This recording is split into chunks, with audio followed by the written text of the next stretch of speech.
ఆధ్యాత్మిక రాజధాని తిరుపతి ఆర్టీసీ బస్టాండ్ను అంతర్జాతీయ స్థాయిలో తీర్చిదిద్దడానికి కేంద్ర ప్రభుత్వం 500 కోట్ల రూపాయలకు పైగా నిధులను విడుదల చేయడానికి సిద్ధమైంది. 13 ఎకరాల విస్తీర్ణంలో ఆధ్యాత్మిక శోభ ఉట్టిపడేలా అత్యాధునిక సౌకర్యాలతో 11 అంతస్తులతో విస్తరించనుంది. దీనికి సంబంధించిన డిజైన్లను అధికారులు పరిశీలిస్తున్నారు. తిరుపతి ఆర్టీసీ బస్టాండ్లో రోజుకు 1,00,000 మంది పైగా ప్రయాణికులు రాకపోకలు సాగిస్తుంటారు. 4,000 బస్సులు తిరుగుతుంటాయి. తిరుపతి ఆర్టీసీ బస్టాండ్పై మరిన్ని వివరాలు మా ప్రతినిధి దామోదర్ అందిస్తారు.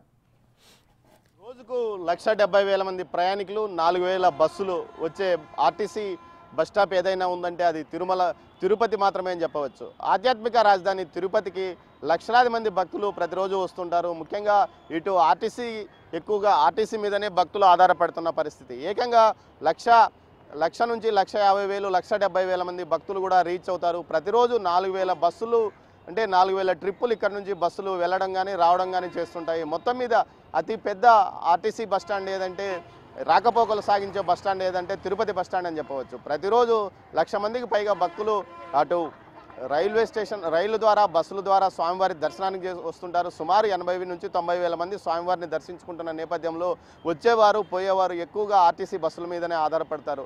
దీంతో పెద్ద ఎత్తున ఇది బస్ స్టాప్ను గతంలోనే ఏర్పాటు చేశారు. మనం చూస్తున్న ఈ ఆర్టీసీ బస్టాండ్ 13 ఎకరాల్లో ఉంది. ఈ బస్టాండ్ ముఖ్యంగా అటు ఏదైతే గ్యారేజ్తో కలుపుకొని ఇటు ప్లాట్ఫామ్స్ 60 ప్లాట్ఫామ్స్, ఒక ప్లాట్ఫారంలో 30 బస్సులు, మరో ప్లాట్ఫారంలో 30 బస్సులు, అదేవిధంగా ఏదైతే ఇది తిరుమలకు వెళ్ళే బస్సులు, మరోవైపు ఎలక్ట్రికల్ బస్సులు నిలబడడానికి, స్థానికంగా ఉన్న ఏదైతే టౌన్ సర్వీసులు బస్సులు నిలబడడానికి ఈ విధంగా ప్లానింగ్ చేశారో అప్పట్లో ఇంత పెద్ద ఎత్తున భక్తులు వస్తారని ఊహించి ఉండకపోవడంతో ఈ స్థాయిలోనే ఆర్టీసీ బస్టాండ్ను నిర్మాణం చేశారు.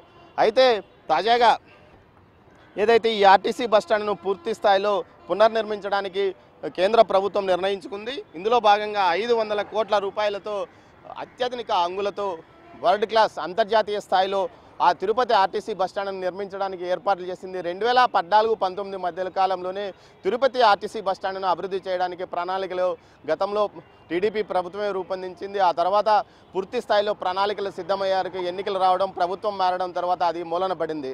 తర్వాత కొంతలో కొంత తిరుపతి వైఎస్ఆర్సీపీ ఎంపీ గురుమూర్తి కొంత ప్రయత్నం చేశాడు. ఈ నేపథ్యంలో పాటు రాష్ట్ర ప్రభుత్వం కూడా అనుకూలంగా ఉండడంతో కేంద్ర ప్రభుత్వం 500 కోట్లతో తిరుపతి ఆర్టీసీ బస్టాండ్ను ఆధునీకరణ చేయడానికి పచ్చజెండా ఊపిన నేపథ్యం. ఇందులో భాగంగా ఈ ఆర్టీసీ బస్టాండ్ యొక్క అభివృద్ధి కోసం ప్రణాళికలు సిద్ధం చేయడానికి సిద్ధమైంది. ముఖ్యంగా 13 ఎకరాల్లో 11 అంతస్తుల ఆర్టీసీ బస్టాండ్ నిర్మాణం ఏర్పాటు చేయడానికి నిర్ణయించుకున్నారు. దీంతోపాటు ఏదైతే ఇంటిగ్రేటెడ్ బస్ టెర్మినల్ పైన హెలి అంబులెన్స్ తిరిగే విధంగా రాకపోకలు సాగించడానికి కూడా హెలిప్యాడ్ కూడా ఈ నిర్మాణానికి ఇందులో భాగంగా ఏర్పాట్లు చేస్తున్నట్లు తెలుస్తుంది. థియేటర్లు, షాపింగ్ మాల్స్, రెస్టారెంట్లు, యాంత్రికులకు కావలసిన అన్ని సౌకర్యాలతో కూడిన ఇంటిగ్రేటెడ్ బస్ టెర్మినల్స్ వస్తాయని కూడా ఏదైతే ప్రకాష్ గౌర్ ఎన్హెచ్ఎంసి సిఇఓ ప్రకాష్ గౌర్, అదేవిధంగా మరో అధికారిని కూడా ఇక్కడికి వచ్చి ఒక కమిటీ ఇక్కడ తిరుపతి ఆర్టీసీ బస్టాండ్ను పరిశీలించింది. ఈ సందర్భంగా ప్రాజెక్ట్ డైరెక్టర్ పూజా మిశ్రా కూడా ఆర్టీసీ అధికారులతో చర్చించారు.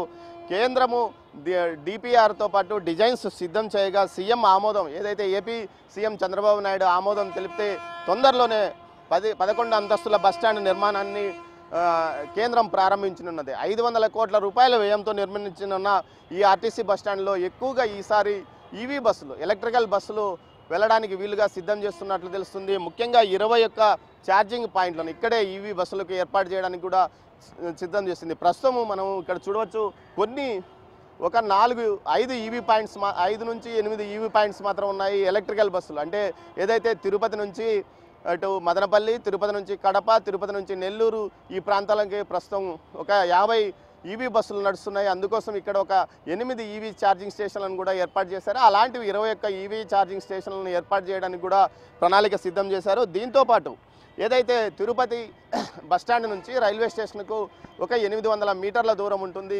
ఈ దూరానికే ఆటో వాలాలు ప్రయాణికులను ఇబ్బంది పెడుతూ సుమారు 100 నుంచి 200 వరకు వసూలు చేస్తుంటారు. రాత్రి అయితే మరింత ఎక్కువగా వసూలు చేస్తారు. ఈ నేపథ్యంలో తిరుపతి ఆర్టీసీ బస్టాండ్ నుంచి రైల్వే స్టేషన్ వరకు స్కై వాక్ పైనే ఒక ఎలివేటెడ్ ప్లాట్ఫామ్ ఏర్పాటు చేసి బస్టాండ్ నుంచి నేరుగా బస్సు దిగిన వెంటనే నేరుగా ఆర్టీసీ బస్టాండ్ నుంచి నేరుగా తిరుపతి రైల్వే స్టేషన్కి వెళ్ళడానికి కూడా వీలుగా ఒక స్కై వాక్ను ఏర్పాటు చేయడానికి కూడా ప్రణాళిక సిద్ధం చేశారు. అదేవిధంగా తిరుపతికి ఎయిర్పోర్టుకు నేరుగా ఇప్పటికే ప్రస్తుతం గరుడవారధి ఉంది. ఏదైతే తిరుపతి ఆర్టీసీ బస్టాండ్ నుంచి నేరుగా గరుడవారధి ఎక్కితే నేరుగా 17 కిలోమీటర్ల దూరంలో ఉన్న విమానాశ్రయానికి నేరుగా వెళ్ళే ఏర్పాట్లు కూడా ఉన్నాయి. దీంతోపాటు తిరుమలకు వెళ్ళడానికి కూడా ఎలాంటి ట్రాఫిక్ సమస్యలు లేకుండా తిరుపతి ఆర్టీసీ బస్టాండ్ నుంచి తిరుమలలోనే కపిలతీర్థం వరకు ఇప్పుడు ప్రస్తుతం ఫ్లైఓవర్ ఉంది. దాన్ని మరింతగా ముందుకు పొడిగించడానికి కూడా ఏర్పాట్లు చేస్తున్నారు. కెమెరా పర్సన్ పురుషోత్తంతో దామోదర్, తిరుపతి ఆర్టీసీ బస్